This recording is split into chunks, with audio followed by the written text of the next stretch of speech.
Welcome back to exit poll 2024.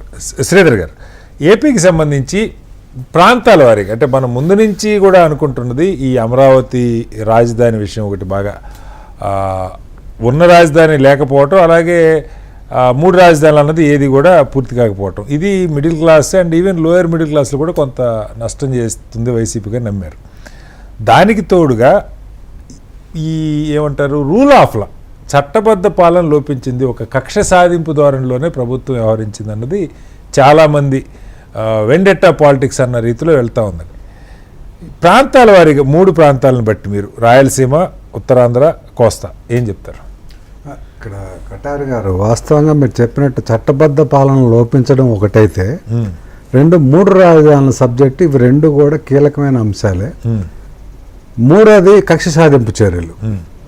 ఈ కక్ష సాధింపు చర్యలు లేకుండా అమరావతిని డెవలప్ చేయకపోయినా, అమరావతి అనే ప్రాంతం మీద, అమరావతి రైతు ఆ ప్రాంతం మీద, ఆ ప్రాంత డెవలప్మెంట్ మీద విద్వేషం ఉండడం.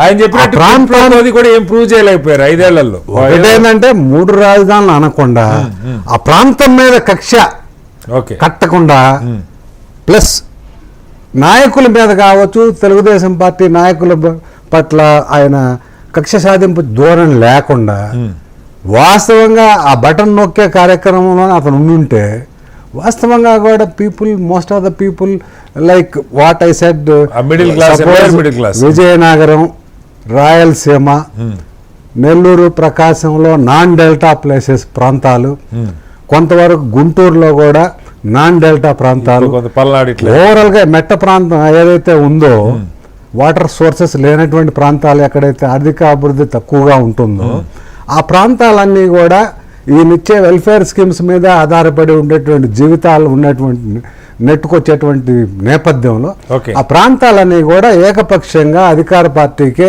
ఓటేసేటువంటి పరిస్థితి ఉంది.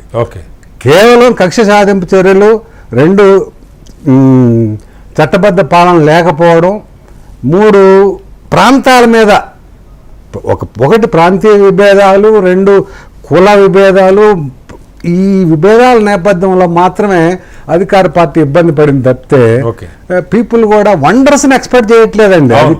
ఏ పార్టీ నుంచి కూడా వండర్స్, వీళ్ళందరూ కూడా ఈ ఏదైతే వెల్ఫేర్ స్కీమ్స్ ఉన్నాయో ఇస్తున్నాడు కదా, ఎవరిది ఇస్తున్నాడు? మాదే ఇస్తున్నాడు, మాదైనా ఈయన ఇస్తున్నాడు, చంద్రబాబు నాయుడు గారు చెప్తారు కానీ ఇవ్వరు కదా అనేటువంటి అభిప్రాయంలో అందరూ ఉన్నారండి.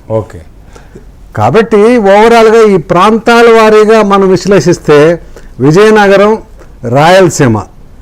రాయలసీమలో 4 జిల్లాల్లో అనంతపురం తప్పిస్తే 3 జిల్లాలు విజయనగరం క్రిస్టల్ క్లియర్గా వైకాపాకి ఎడ్జ్ కనిపిస్తుంది. ప్రకాశం నెల్లూరులో కూడా వయా మీడియాలో 50-50 అన్నట్టుగా ఉంది.